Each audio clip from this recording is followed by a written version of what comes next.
ये क्या किया तुमने? गुरुद्रोण को रोका क्यों नहीं तुमने दुर्योधन? होने वाले सम्राट हो तुम, सम्राट।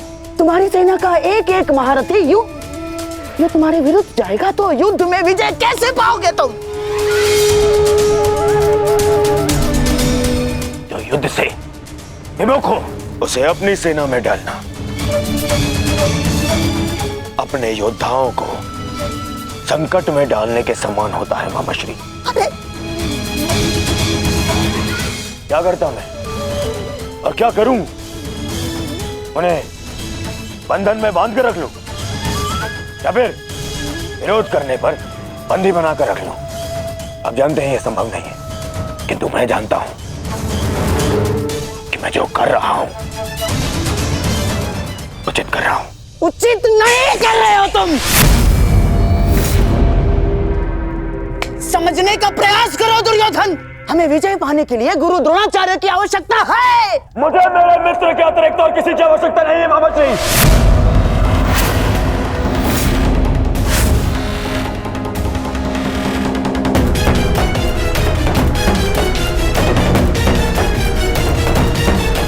आओ सेनापति गण, तुम्हारा स्वागत है। बताओ हम सबको कल के लिए हमारी क्या व्यू रचना रहेगी? मित्र, गांधार नरेश उचित कह रहे हैं। इस युद्ध को जीतने के लिए हमें गुरु द्रोण की आवश्यकता है। हाँ, देखो समझाओ इसे, समझाओ इसे। व्यू रचने में उनसे अधिक श्रेष्ठ और कोई नहीं,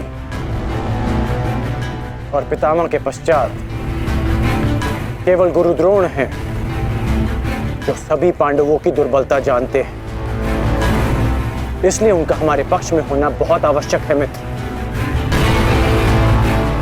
और मैं तुम्हारी सुरक्षा के लिए सदैव तत्पर रहूंगा मित्र। ये मेरा वचन है। अब तक तो पितामह कौरव की रक्षा करते आए हैं, परंतु अब कौरव की ढाल शेष नहीं। मैं विकोदर भीम उन पापियों का नाश करना आरंभ कर दूंगा। कौरव का नाश करने की प्रतिज्ञा पूर्ण करने का अब समय आ गया है। हाँ भ्राताश्री, जिसकी प्रतीक्षा थी वो समय आ गया।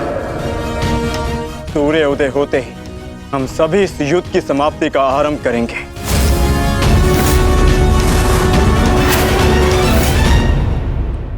गुरुद्रोण बाहर आइए, शीघ्र बाहर आइए।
अश्वत्थामा!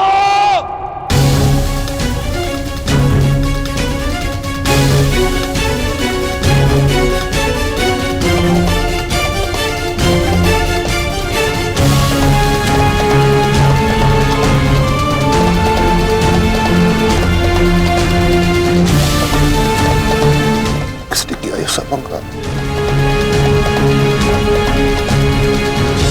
उत्तर दो मुझे, किसने किया? पांडव।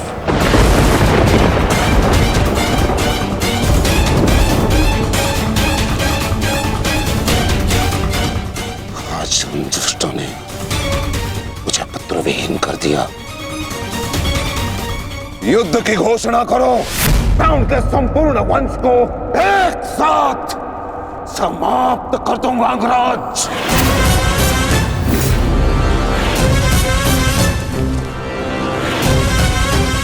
अपने पुत्र के हथियारों से मैं प्रतिशोध लूंगा मैं। चलो मेरे साथ।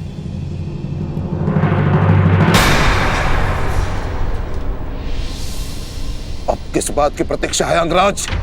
सूर्योदय होने वाला है, चलो मेरे साथ। परंतु आप तो एक सूत पुत्र के अधीन युद्ध में भाग नहीं लेना चाहते थे आचार्य।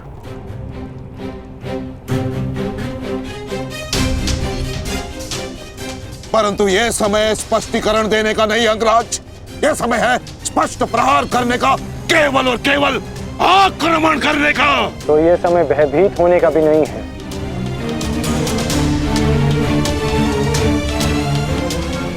घुमा फिरा के बातें मत करो अंगराज, जो कहना है स्पष्ट रूप से कहो। कहना क्या चाहते हो तुम? सत्य कहना चाहता हूं आचार्य। आपने ये युद्ध मेरे सूत पुत्र होने के कारण नहीं छोड़ा था।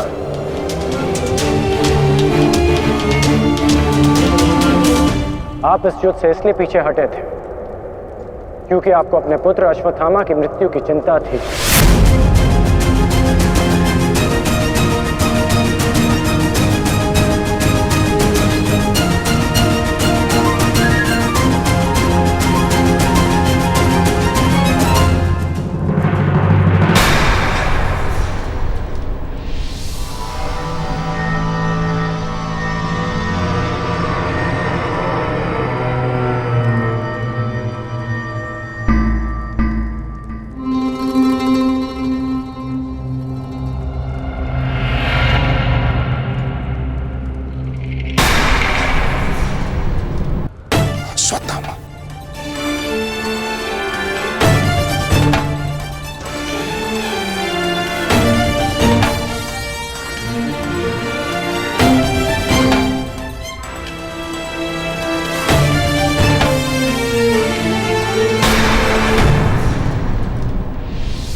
साथ उपहास किया तुमने। उत्तर दो।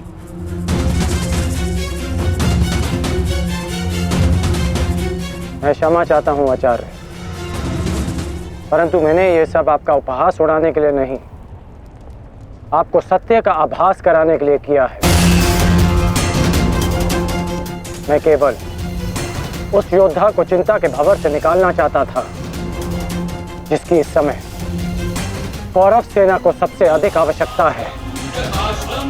आपके युद्ध न लड़ने का कारण मुझे आरंभ से ही ज्ञात था।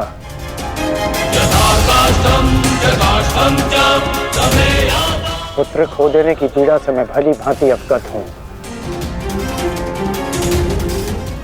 परंतु इसका अर्थ ये नहीं कि एक योद्धा अपना कर्तव्य निभाना भूल जाए। जो आक्रोश आपने अभी दिखाया, यदि वही आक्रोश आप युद्ध भूमि में रखेंगे तो ये मेरा विश्वास है कि आप कौरव सेना और अपने पुत्र को सदैव सुरक्षित रख पाएंगे।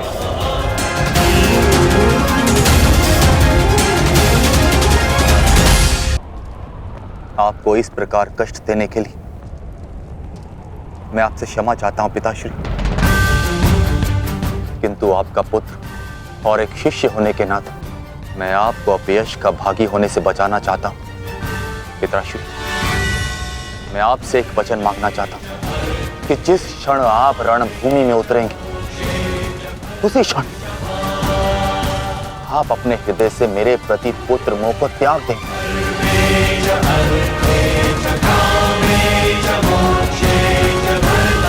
और पूर्ण रूप से युद्ध को समर्पित हो जाएंगे। वचन दीजिए पिताश्री, मुझे वचन दीजिए।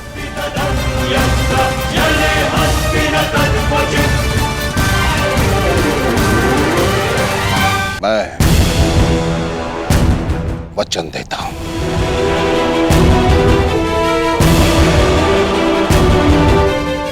सूर्योदय होने वाला है। आओ युद्ध की तैयारियां करें। मुझे गर्व है कि मैं सेनापति द्रोणाचार्य के ध्वज के नीचे युद्ध करूंगा।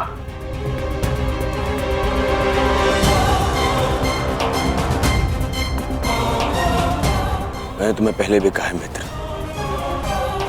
मुझे तुम पर पूर्ण विश्वास है। तुम्हारा हर एक निर्णय मेरे ही हित में होगा।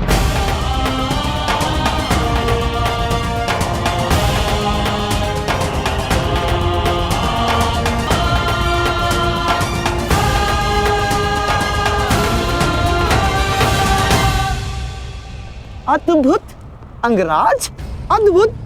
आप तो कुशल नीतिकार निकले। नहीं, मेरा मित्र नीतिकार नहीं है, वो तो एक कुशल संचालक है, एक कुशल सेनापति है। कर्ण, मैं आज बहुत प्रसन्न हूं और गर्व का अनुभव कर रहा हूं कि तुम मेरी ओर से युद्ध लड़ रहे हो।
आज तुम्हारा मन, तुम्हारी दृष्टि में तुम्हारा लक्ष्य स्पष्ट होना चाहिए, तुम्हारा मन शांत होना चाहिए और दृष्टि केंद्रित।